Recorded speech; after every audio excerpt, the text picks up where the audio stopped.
So I've heard and read so much about Shadow of Mordor, and finally getting to play it, I see what everybody's talking about. Like, and I'm really excited about just the gameplay itself. This is definitely not Assassin's Creed. Like, you get in there and you realize this is a completely different game.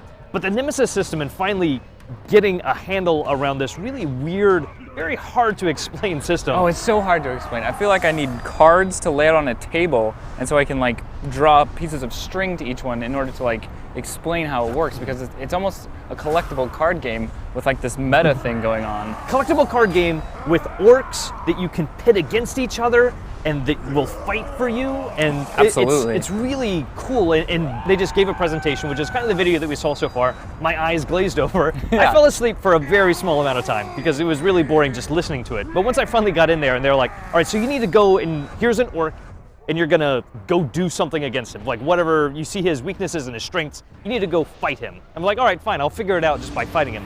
But then after you fight him, you basically have a choice. Like if you grab them, you can use them to your benefit and have them against other people. They become bonded to you, and you dominate them with your like ring wraith power. But that's not the end of it, because it's not just they fight for you in that moment. They actually, on the chessboard, you can tell them to do stuff.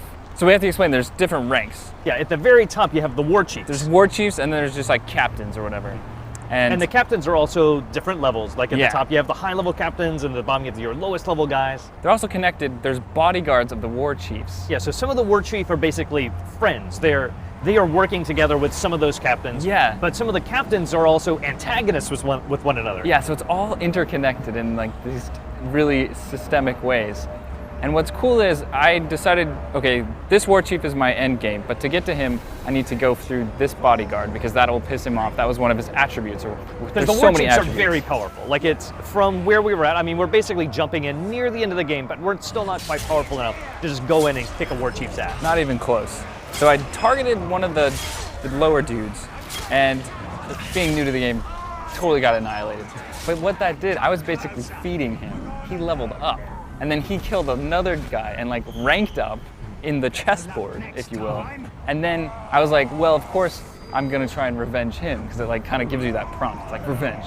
Yeah, I'm gonna do that. And then you do it, and of course I still sucked, so I just kept feeding him. And his power level went higher than like anything on the board. But that brings other peons. So he'll go and kill another captain. That brings other peons in that replace the captain that was killed. Oh yeah, that too. And so eventually what I had to do to exact my revenge was bond a bunch of the underlings and normal when you bond guys. them, like you're basically getting them to it's fight for you. Yeah, it's like mind control. And so what ended up happening is I just had like an army of dudes go after him for me, and they just leveled him instantly, which was great. And then all of a sudden, like he was gone, and by having him level up, he actually dropped a way more powerful rune, which gave me like a 20% chance to recover the elf arrows, which is like a whole nother fucking thing we haven't even discussed, like the wraith elf arrow system and all that shit. It's like there's so many systems and they all play together so nicely. Yeah, whenever you're fighting against one of these guys, if you kill them, if you kill them in different ways, you get different items that will power up the weapons that you have. Yeah, which is a whole other system on top of itself. But the captains, the way that they're connected, so you have the captains who are bodyguards of one another. You want to kill the bodyguards first, or else you're just going to have a hard time killing that chieftain because he's going to have a lot of friends. But if you have a captain that you go to fight against, and he is being antagonized by another captain, you see a red line that connects them. When you go to fight them, that actually starts a whole other story thing, where this captain will come in and you'll see a cutscene, and there's a whole different interaction and interplay. And sometimes you can just sit back and watch and they'll fight each other, and then you can take out the weaker one. There was one really cool one that I saw where the captain, one of them was a traitor, and he basically had subdued the earlier captain, put him down on the ground, and was going to kill him. Oh, they were going to do the execution. They were going to execute him. So I pulled out my bow and arrow and I executed him for him. Oh, wow. He still took the credit for it. But then I was able to go in and kill that second captain. Oh man, I was able to have one of my like lieutenants or whatever like become under him and be his bodyguard after helping him through some of these trials, like these mini missions that you go on. And so eventually I had an inside man. So when I went and in order to like actually, this is like a whole nother system too. In order to activate the fight missions against those warlords, you have to do like a crazy side mission where this one was kill 20 normal Urukai orcs without taking any damage at all, which was really freaking hard. And then that summons And then him. that summons him. But once you do that, you can re-summon him to get revenge if you fail the first time. But basically I had a bodyguard, and then he came in and the bodyguard helped me kill him. Building on that, my bodyguard became the chieftain, or the warlord. I'm messing up all these terms but There's basically a lot of terms, the head yeah. guy.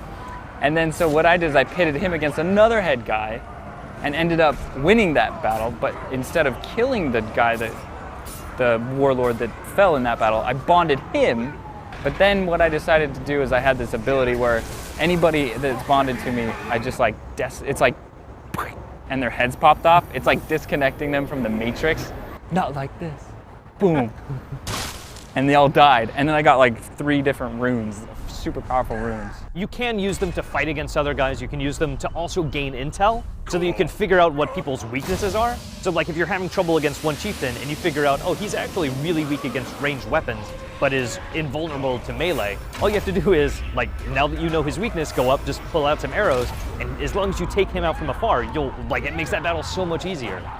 It's crazy how inspired these systems are and how much they play off of one another. I haven't seen an action game that does this.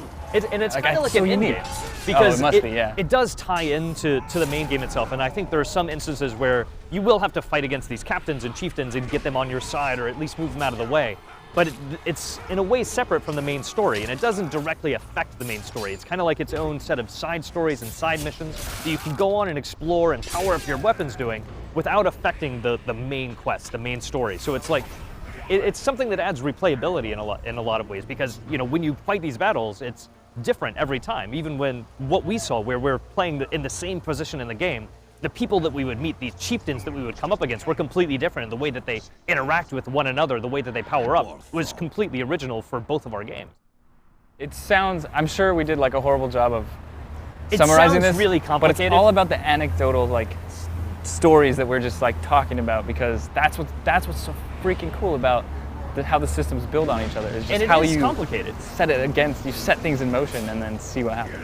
But it's easy to understand once you get into it. Like, it sounds like this really complex system, and it is complex because of the way that it interacts and those different things that you can do. Yeah. But once you actually sit in there and get into it, you're like, actually, this is really simple. I understand what's going on, and I know how to affect this. I'm going to kick that war chief's ass. Yeah. And that's not even to mention how cool the combat is. That's a whole nother video. I know. Oh, God, I want to play this game so much.